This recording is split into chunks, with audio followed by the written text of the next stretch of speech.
If you have never canned before, this is the video for you and the recipe I want you to try. Thank you so much for stopping by. My name is Barbara. Welcome to my kitchen. I am so glad that you are here. I live in Tennessee, and on this channel, I make all kinds of content around homesteading. We do a lot of gardening content, and then days like this, we come in the kitchen and we either preserve something that we have harvested from the garden, we cook something from scratch, or we do some canning projects. And today is a canning project. We're going to be canning strawberry jelly, and it is the easiest recipe. We're talking 4 ingredients, and if you've never canned before, this video is going to be a tutorial style. I'm going to walk you through step by step just how easy it is to can, and you don't have to be afraid.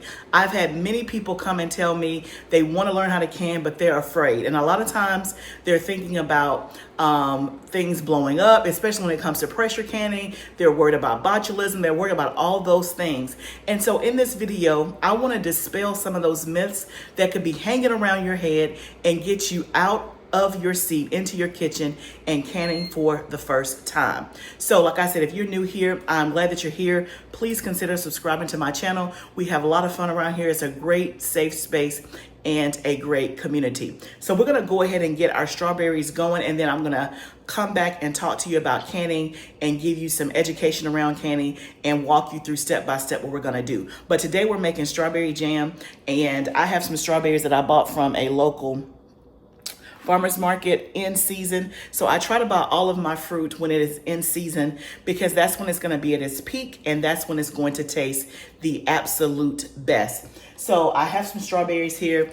This is the season when you're getting strawberries, usually in April or May. By the end of May, strawberry season is pretty much over, unless you're growing your own strawberries. And then certainly if you're growing your own strawberries and you have some of those ever-bearing strawberries or June-bearing strawberries, feel free to use that for this recipe as well. But these are strawberries that I got from a local farmer's market. They have been in the freezer, so all that I have done that you have missed is that I took them out this morning to let them thaw. So I have my scale here, and we need 2 quarts of strawberries, which is about 4 to 5 pounds.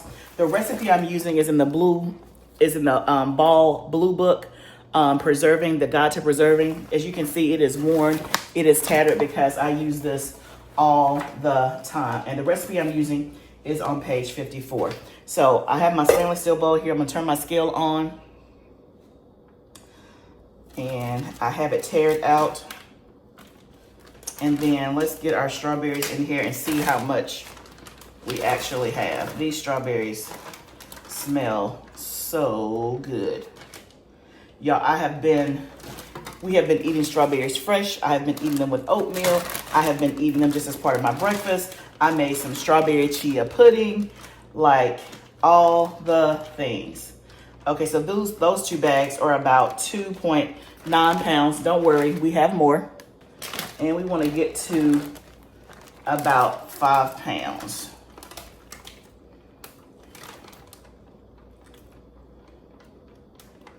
That's pretty much, okay. That right there is 5 pounds, 2.8 ounces. Let me see if I can take some out so I can get it right at 5 pounds, and I'll use the rest of these to make me some more strawberry chia pudding. If you don't love chia pudding, okay, I need one more. Let's see. Okay, there we go. Close enough. That's 5 pounds and 6 ounces. So that is perfect. This is how much I have left,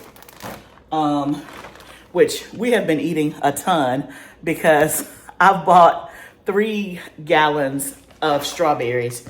And so I have this to make strawberry jelly, but I want to make some strawberry lemonade because we're out of that. So I'm gonna have to go buy me some more strawberries when I go in town tomorrow, because these are just gonna be eaten fresh or in my strawberry chia pudding. That's what I'm gonna use those for. Okay, so we have our strawberries. And so what I have on the stove, I have a pot that we're gonna do our strawberries in, and then I have a pot, which is our canner. This is nothing but a stock pot, and I have my jars in here. The water is hot. I have boiled the jars just to sterilize them. And you can do them in your dishwasher, you can do them in the boiling water, however you do it, but you want your jars sterilized if you're using a canning recipe that is going to be 10 minutes or less. And this recipe we're only gonna can for 10 minutes. That is why I want you to start with this one, and that's why it is so easy. So we're gonna put all of our strawberries in the pot. I'm gonna go ahead and turn it on. It's probably gonna take a while. And I'll have a potato masher, and I'm just mashing the strawberries. Remember, they're thawed out. They've made their own juice, but we wanna mash them so that you don't have big pieces of strawberry in your jam. Remember, this is strawberry jam, and so it's okay to have some little bitty pieces, but we don't want like big size pieces in our strawberry jam. So like I said, I'm just taking a potato masher and I'm mashing it all up, almost like pureeing it. And it's mashing up pretty easily, as you can see.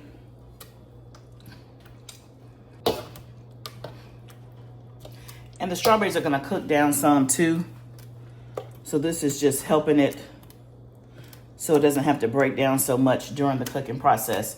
But if you're mashing and you feel like you don't have them all completely mashed up, that's okay, it'll break down. Or if it makes you feel more comfortable, you can always use an immersion blender, or you could put it in a food processor if you wanted to.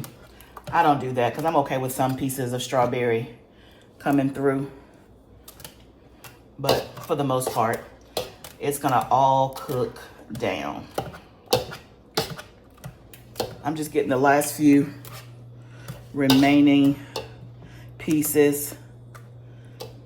And again, this literally can come together. If I was not talking and if I was not filming, you could literally make this, I would say this mixture, 15 minutes max, and then you're gonna can it for 10 minutes, which is 15 plus 10 is 25 minutes. You could have strawberry jelly, fresh strawberry jelly, homemade, within 30 minutes, literally. Literally, it's just gonna take me a little bit longer just because I'm talking through it. But if I wasn't filming, we would already be well on our way. Okay, so you can kind of see that most of it is broken down. And as the stove is heating up, it's breaking down even more. So you can kind of see that. Okay, so what we're gonna add to our mixture is this. We're gonna add 3 ingredients: lemon juice, pectin, and sugar.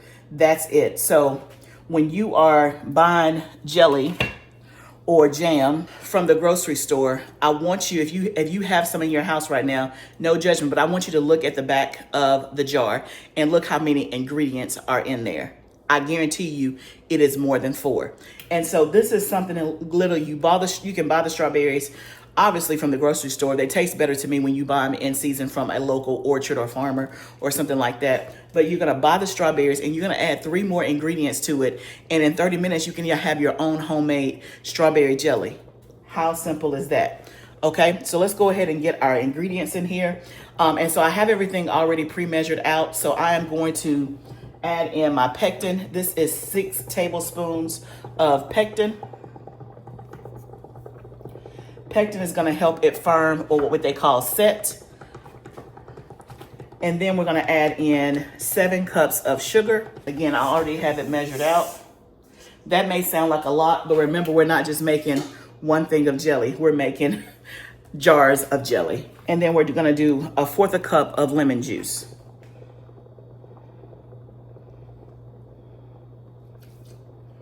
That's it. And then we're gonna stir this together. Now, if you want to use less sugar, you absolutely can. They have recipes, even in this ball book, for a low sugar recipe, or you can Google one. Just make sure that if you Google one, that you are using a canning recipe and not just making strawberry jelly. You want to make sure that when you're canning, you're using a approved canning recipe. So we are going to literally bring this up to a boil.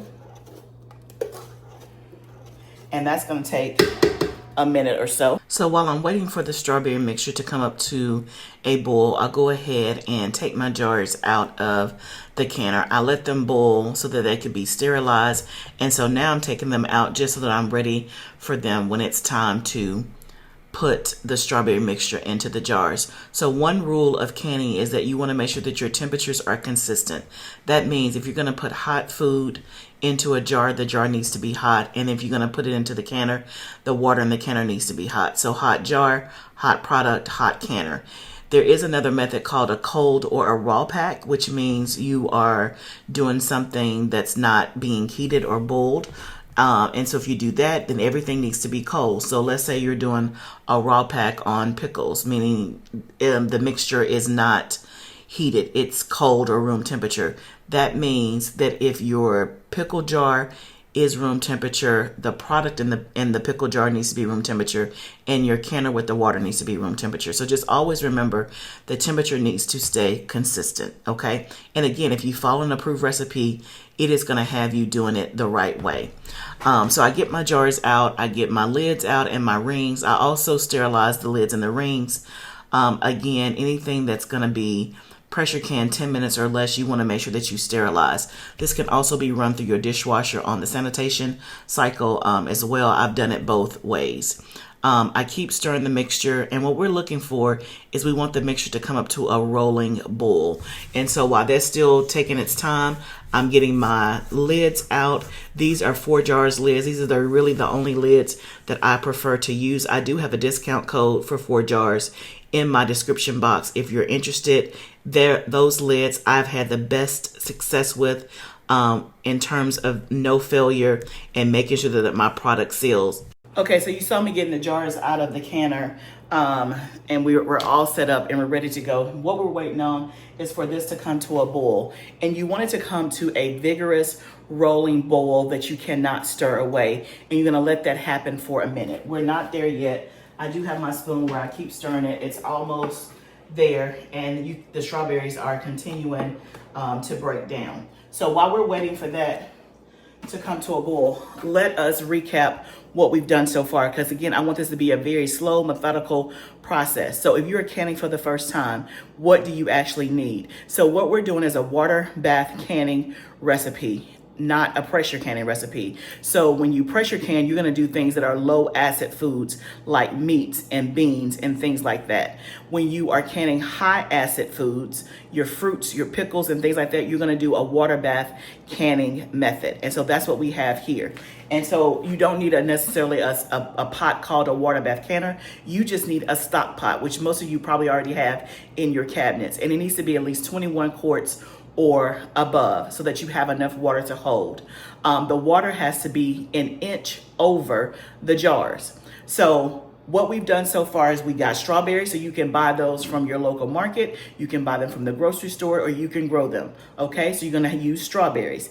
Then you're gonna use lemon juice. The lemon juice that I buy is this right here from Santa Cruz. It's 100% lemon juice. It does not have any fillers, any other things besides lemon juice, okay? The one in the green bottle, the real lemon, has some other stuff in it. So I just buy this one. You can get it at most grocery stores, okay? Or you can get it from Azure Standard. You don't want to use fresh lemons that you squeeze because it's hard to determine the acidity level. Remember, in canning, everything is precise, and as long as you follow an approved canning recipe and you do exactly what it says, you can avoid botulism, you can avoid things blowing up, you can avoid all of those things, okay? So we have our strawberries that either we've bought or we've grown. We have lemon juice, and we use 1/4 cup. This is one recipe. And then we use pectin. Now, you can buy a Pomona's pectin. That's a brand that has a little, where you use less sugar. I don't particularly care for Pomona's pectin. I have used it before. Or you can buy the ball pectin that comes in this little square thing. But I have been buying mine in bulk because I can a lot. This is fruit pectin. It's the exact same thing. You can get it from Amazon, and it should be linked in my Amazon shop. So you get this big bag of pectin. So we used 6 tablespoons of that. And y'all, that is in sugar. And so I used a cane sugar, and it was 7 cups of that. So we have 5 pounds of strawberries, 6 tablespoons of pectin, 1/4 cup of lemon juice, and then we have 7 cups of sugar. And again, if that's too much sugar for you, then find a recipe that's lower sugar, but that's gonna be the base of the ingredients. Now, let's come back over here, and our stuff is boiling. So I am going to stir it. Now you may see that there is some foam there. That foam is absolutely harmless. It's just because of the ingredients and us bringing it to a boil. You see how I'm stirring it, and I can kind of stir the boil away, right? So as I'm stirring, it stops boiling. We want to get to the point to where no matter, even if I stir it, it is going to continue to boil. And at that point, we count 60 seconds or a minute. Now, if you don't like this foam, you can skim it off for sure, or you can put a pat of butter, and that will help with the foaming. If it's not something, but it's not going to affect the quality of your product. But in terms of the look, there may be some foam on the top. I've done it both ways. I've taken it off and I've left it in there. It doesn't matter to me. But if it matters to you, then you can certainly do that. Okay. So I am just going to skim off the top as much as I possibly can. And we're going to let it boil some more. And then once it gets to a vigorous rolling boil that you cannot stir away, time it for 60 seconds or a minute. And then basically you're done. You're going to fill the jars and we're going to can it. See, it's starting to boil again. You can see that there. I'm stirring it and I can stir it away. It stops boiling. Okay, so we're not there yet. I'm just going to keep skimming off the top as much as possible. It smells so good in my house right now. I just might have to make me some homemade biscuits tomorrow. Okay, you see it is boiling again right there. Let's stir.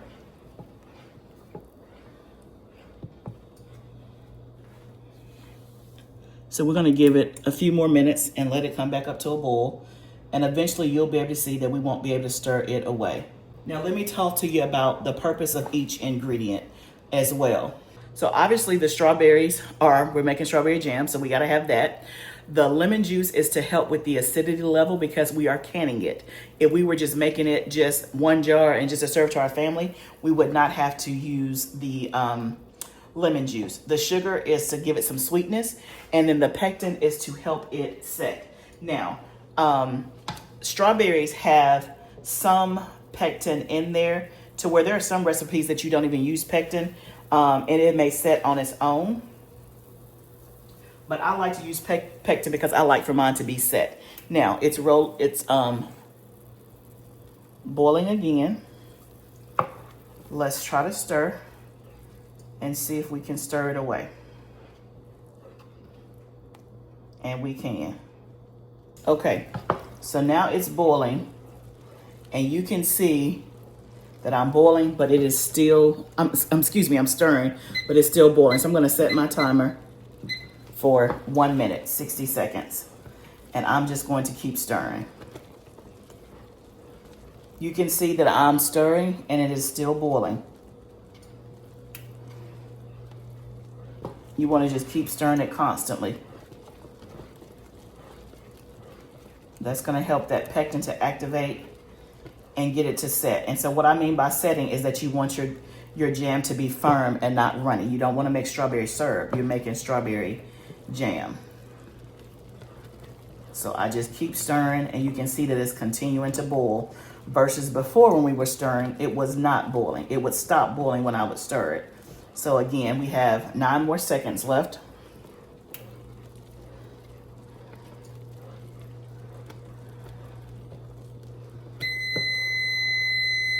Okay, that's our timer. We're gonna turn it off and we're going to put it in our jars. Okay, now y'all, we're gonna fill the jars and we're preparing to can. So do you see how easy that was? I wanna recap one more time. We had strawberries, lemon juice, pectin, and sugar. We let all of that kind of come up to a boil. And once it was boiling vigorously, like a rolling boil, we could not stir it away. We timed it for 60 seconds. That is all that we've done. 4 ingredients, so you can do this. Trust me. Now, I want to say this before we continue, that if after watching this video, you're like, okay, I feel like I can, but you want a little bit more extra support, I actually have a digital course on water bath canning that you can buy at livingfoodsfarm.com. Just go under digital resources.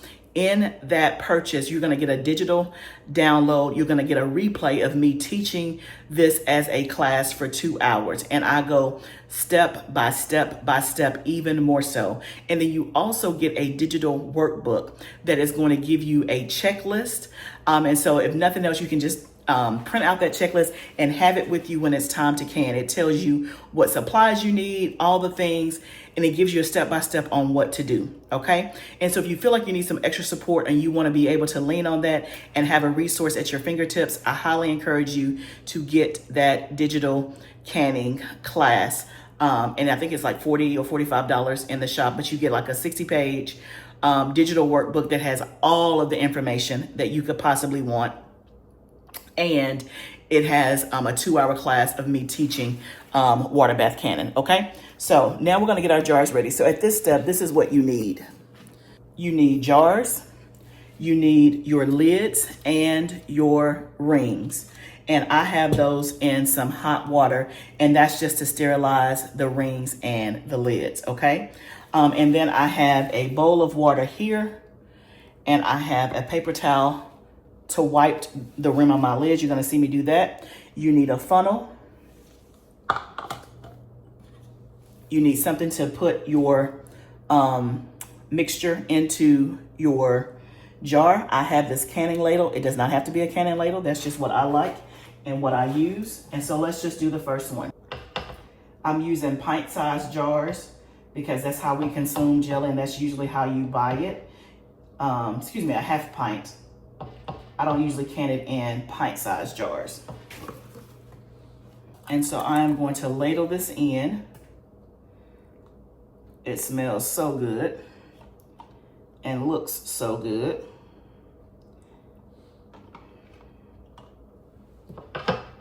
And I'm gonna go to a 1/4 of an inch headspace. So let me explain headspace. On each canning jar, you have rings. If you start with this ring right here, that is an inch from here to the top of the jar. If you go to the next ring here, I don't know if it's showing up good, that's half an inch from here to the top of the jar. And then when you go on around,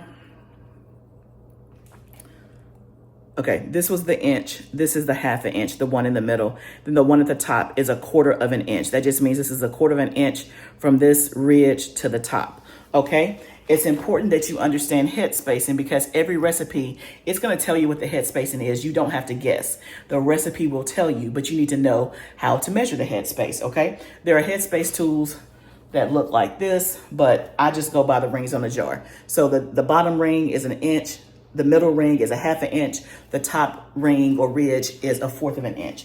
And we're gonna fill this to a 1/4 of an inch. That is important. So again, going back to canning, do the recipe as it is because it has already been proven and tested, and that amount of headspace is going to give you a safe product. If you were to do this at an inch and not a 1/4 of an inch, that's too much space, right? It's not gonna be safe and a safe way to can. So just follow the recipe. You don't have to memorize it. You just follow the recipe, okay? So you can see here, this is a little hot. I'm at an inch. So I'm gonna fill this a little bit more until I get to a 1/4 of an inch. Okay, and I am there. And so now what I'm gonna do, I'm going to wipe the rim of my jar. So I have a paper towel, I'm sticking it in water, and I'm wiping the rim. And that's so that the rim is clean, so that as the lid and the ring make contact, it is not contaminated, right? And so that you have a proper seal. You want it to be able to seal when you're canning, okay? So I've wiped the ring, and then I have a tool here to get the air bubbles out. You can use a regular old butter knife. It does not have to be this tool, okay? You want to get the air bubbles out so that you have a pretty product and so that you don't have gaps and stuff. And then again, it's going to help it to seal properly, okay? And so I have wiped the rim. I have gotten the bubbles out. And so now I'm going to get my ring and my lid. Let me get my magnetic lifter. So I have this tool here. It's a magnetic lid lifter. I am going to pick up my lid just like this. I am going to place it, and then I'm going to get a ring and put it on there.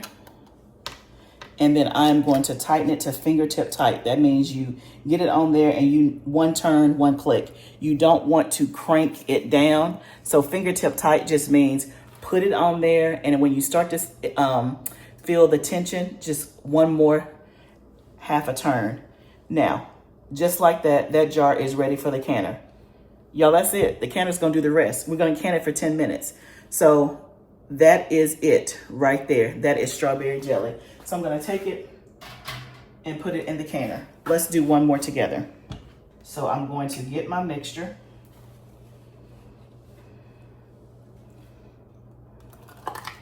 Fill my jar all the way up to a 1/4 inch headspace. That is perfect. Now you tell me what's next. I hope you're saying wipe your lid. And I'm sorry if you couldn't see that. We're gonna wipe the lid. We're gonna wipe the rim, I'm sorry. We're gonna get our lid. We're gonna get our ring. Fingertip tight into the canner it goes. Just like that. I'm gonna do one more. We're gonna fill the jar until a 1/4 inch headspace. Perfect.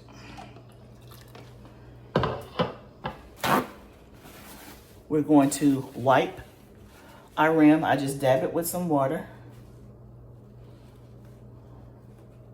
And I just use a different section every time. Like you can see a little bit of that residue. That's what you want to get off, because you want to make sure that you have a clean seal. And then we're going to grab our lid.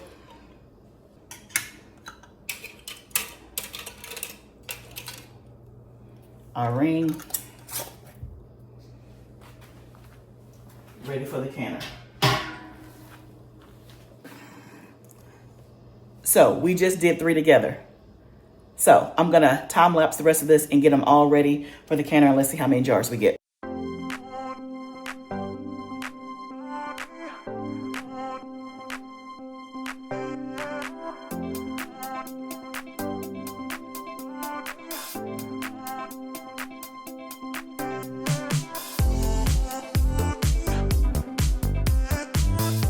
Okay guys, I have the canner full. We have 10 jars in here, and I still have 2 extra that I'll have to I'll have to can after these are done.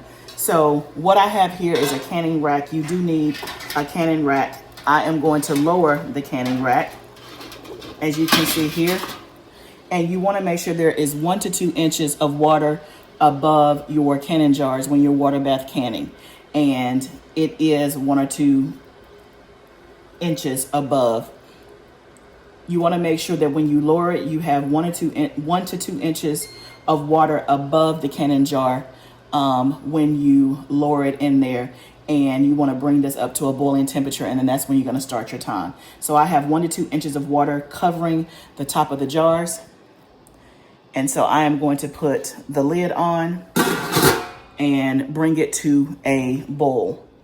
I won't start my time until it starts boiling. So one of the things when it comes to, and I usually set my timer here to check for boiling. So I'm gonna set my timer for like 5 minutes. And then I'll check and see if it's boiling. So it's going to can for 10 minutes. But again, if I were to start my time now, then it is not boiling. And part of canning that should give you comfort is that canning is a science, okay? When you understand the science behind the canning, then you will have less fear or concern that you're going to have botulism, that it's not going to work right, that it's not going to be safe for you to consume. I have been canning now for 4 years, and I have not had any issues, and we eat plenty of canned food. You guys have seen me do canning content here on the channel, and I've never had an issue because I follow an approved canning recipe and I follow the rules. So when it comes to water bath canning, you want it to be at boiling temperature, then you start your time. Boiling temperature, we learned this in school, is 212 degrees. At 212 degrees, whatever bacteria, spores, or whatever it is there that could cause harm, that could cause botulism, that could cause any type of issue is going to be killed away at the temperature of boiling. And so if you boil it for 10 minutes, like this recipe says, then it's going to be safe to consume, and it should seal if we've done all of our things the right way. Okay, now every recipe has a different time. You don't can everything for 10 minutes, but that's why I say get you an approved canning recipe and follow the recipe. For this recipe, we had our ingredients. We filled the jars up to a 1/4 inch headspace, and we're using 1/2 pint jars, and we're going to can it for 10 minutes. And the canning process starts when it gets up to boiling temperature. Okay. And then that's when I will start the timer. It is literally, y'all, just that simple. You can do this. I would say, and the reason why I wanted to start with this recipe is because the recipe itself is fairly simple. It's 4 ingredients. It's strawberries, it's lemon juice, it's pectin, and it is sugar. There is also a recipe in the ball book that I showed you that does not have pectin in it. And so if you don't have pectin and you want to try it and you have that book, then go ahead. It's on the same page. You can go ahead and try that recipe. Okay.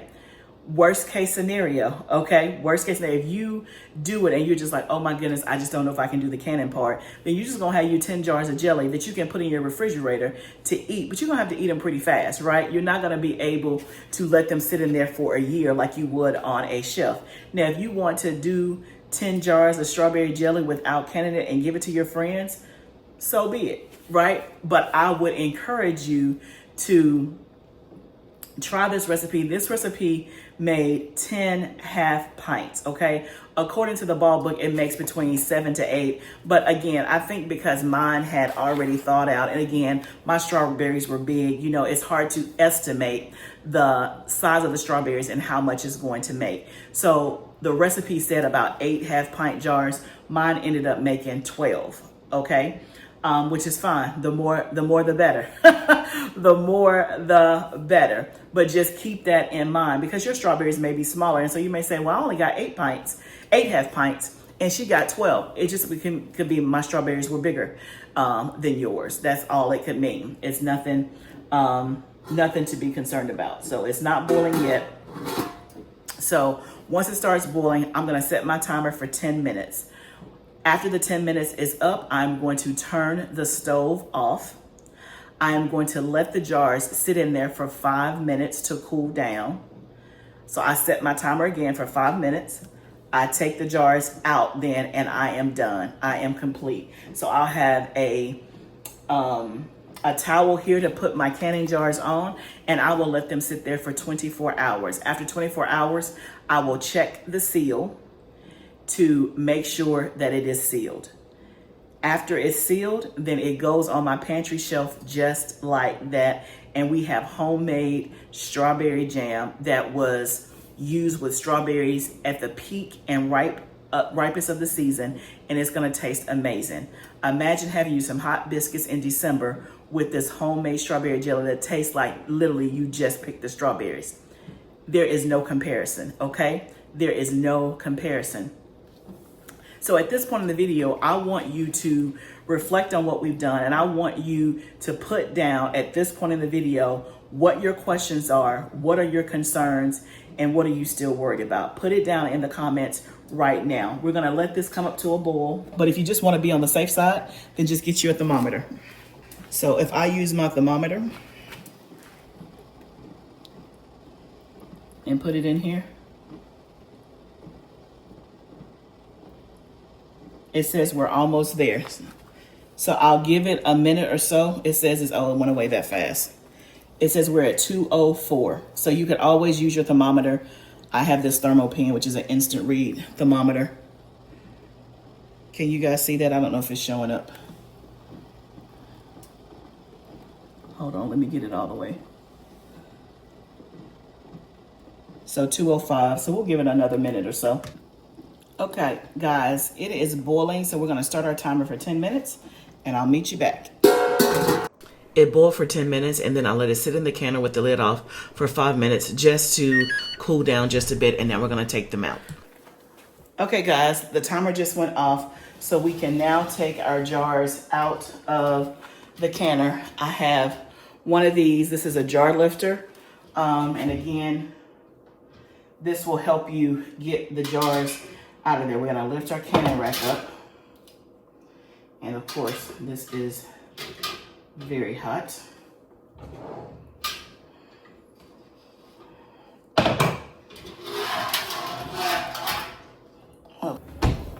So we're just gonna lift the jars straight up after they've cooled. Obviously they're still hot, but give them a time to cool. And you may notice that some of the lids may be loose. Do not retighten them. That is completely fine and completely normal.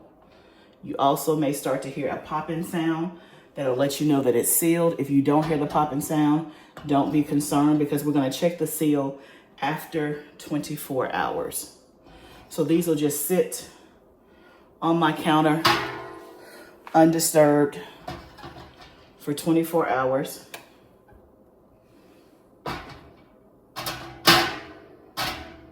And then I will check the seal tomorrow. And it can be 12 to 24 hours. So I'll actually check the seal in the morning. So anywhere between 12 and 24 hours is safe to check the seal. So we have 10 jars canned, just like that, all done. And they look good. I'm actually gonna start the canner back up because I have 2 more jars left to can. And so we'll get this back going, and I'll meet you back here when we check the seal and talk you through how to check the seal.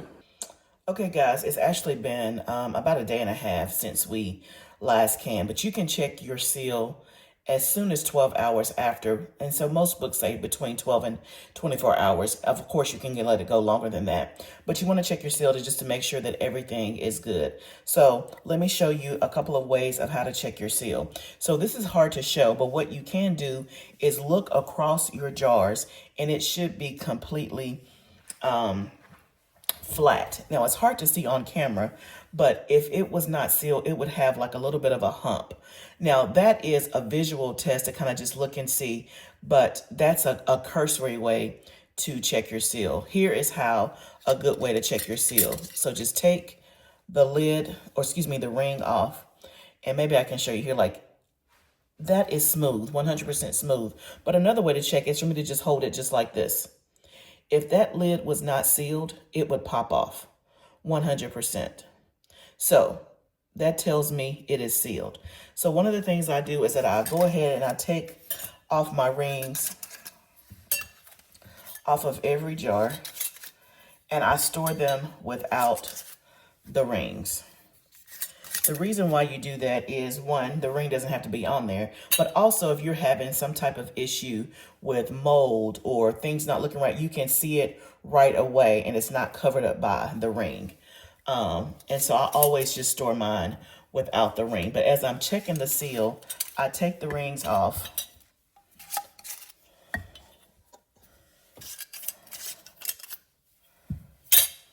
Two more. And a lot of times when you're taking the ring off, you can see if something hasn't sealed because the lid is going to come off with it, okay? So I have all of my rings here off to the side. Those will just be washed and then put up to be reused again. Now, when you're canning, you don't reuse your lid, but you can reuse the ring. The reason why you don't want to reuse your lid for canning purposes is because it's already been sealed, and so sometimes you can have failure if you try to reuse that lid again because the inside does not make good contact. Now, you don't have to throw the lid away. You can use the lid obviously for another jar. So I have jars and stuff that may have a lid on it. But for me, I usually throw mine away because it's usually labeled with something else and just my own thinking. If I labeled it strawberries, then I don't want to use that for like a pickle jar, if that makes sense.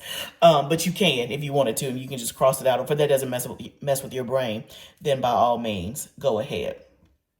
So I'm just going to lift up, check my seal, and I'm kind of holding it by my fingertips. And this is letting me, again, if it wasn't sealed, that lid would pop off.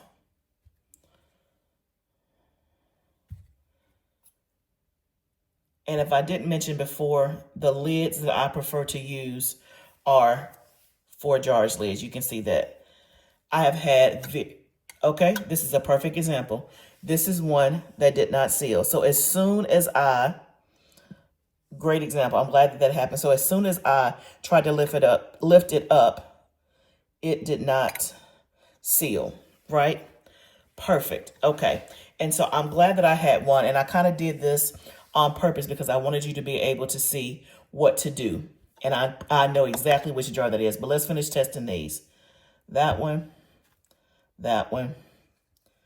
and that one. Okay, so now let's talk about this jar. So I had a feeling this wasn't going to seal, and I let it slide because I wanted to be able to show you for demonstration purposes. So first of all, let's just look at the contents. The contents are perfectly fine, right? So because it doesn't seal, it doesn't mean that the product is bad. It just means that it is not preserved. That's all it means. So I would not put this on my pantry shelf and try to go eat it 6 months from now. What I would do is I would put the ring back on, and I would just put this in my refrigerator to eat and to use immediately, or, within the next, couple of weeks, however you use jelly, right? So that's all it means. The product is fine. It's just not preserved, okay? Now, the reason why this one didn't seal is because when I was putting on one of the rings with the magnetic lid lifter, when I went to go put on the lid kind of went and touched like this. I don't know if you could have saw, if you saw it on video, but it kind of touched like this, and I went ahead and put the lid on it anyway, okay? And I did that on purpose because I wanted to see if it was not going to seal, and I wanted to be able to show you. So out of all the 12 jars, this is the only one that didn't seal, and so I'm pretty sure, I should have marked it just so that I could prove it to you, but I'm pretty sure that that is the jar because that's the only one that happened. Now, what I should have done if I was doing this for real and not trying to show you an example, when the lid lifter touched the product as I was trying to put the lid on, what I should have done was wash this, re-sterilize it, and then reapply it again. That's what I should have done, but I did not do that, and that's the reason why this did not seal, okay? So this is a great example. So this will just go in my refrigerator and we will eat it. It'll be just fine. Everything else is sealed. It is preserved. It is canned. And so recommendations normally say that it will last up to 2 years. It'll last longer than that in terms of being canned, but in terms of quality and taste and flavor, most books recommend anywhere between 12 and 18 months, 18 to 24 months, somewhere along in there. Me, I try to use all of my canned products within 12 months. That's just me personally. Now, have I eaten it after that? Yes, but to me, the flavor is not as strong when it's after the 12-month mark. And so I just kind of have a rule that I just try to use all of my products within 12 months, which works out really, really good. But if for some reason, let's say I didn't use the product and it's 2 years old and we were hungry or we were in a crisis, would I use it? Absolutely. It's not that it's not safe. It's just that the flavor is not going to be as good after that 2-year mark. Okay. So that's kind of what you do. So from this step on, we've tested the seal. We've taken the rings off. These I will just wash, and we can reuse the rings. And then what I do before I store them is that I wash or wipe down all of my jars. That way, so there's no residue or anything like that on it on the outside. And then I will label it. And so I will put strawberry jam and I will put May 2026. So that way I know the month and the year that I did it, and then I'll just store it on my pantry shelf. Just like that. Y'all, I tasted this jelly. Excuse me, not jelly, jam. It tastes so good. It is so fresh. Oh my goodness, it's so good. So before we end this video, let me do a quick thing on the difference between jelly and jam. A lot of people use those interchangeably, but just so that you know, so you can see this texture of this jam, right? And I just use this as a piece of bread. It's too late for me to eat. I just use this for demonstration, and it's late. That's why I'm kind of behind the camera.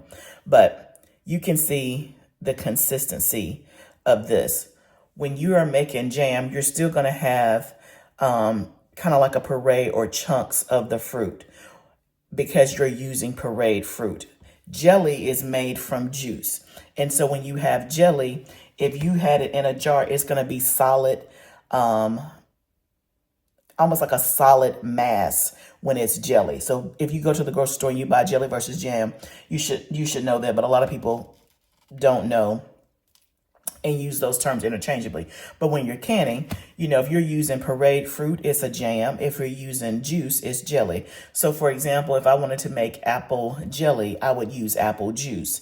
If I wanted some type of apple jam that has the consistency where you can see like some of the fruit and the chunks and all that, again, it's pureed, it's not chunky, then you would use pureed fruit that's been cooked down and you still have pieces of the fruit in there. Very similar to what they would also call preserves as well. I would love for you to rewatch this video and follow along in your kitchen with your strawberries and making this recipe yourself. I hope that you found that this is not as cumbersome and not as overwhelming as you might have thought. I hope that this video helped you to see just how easy canning is, and you absolutely can do it. If you have questions, please pop them down below. But thank you guys so much for joining me in my kitchen. Remember, y'all, this is all a journey. Let's do it together. I'll see you next time, friend.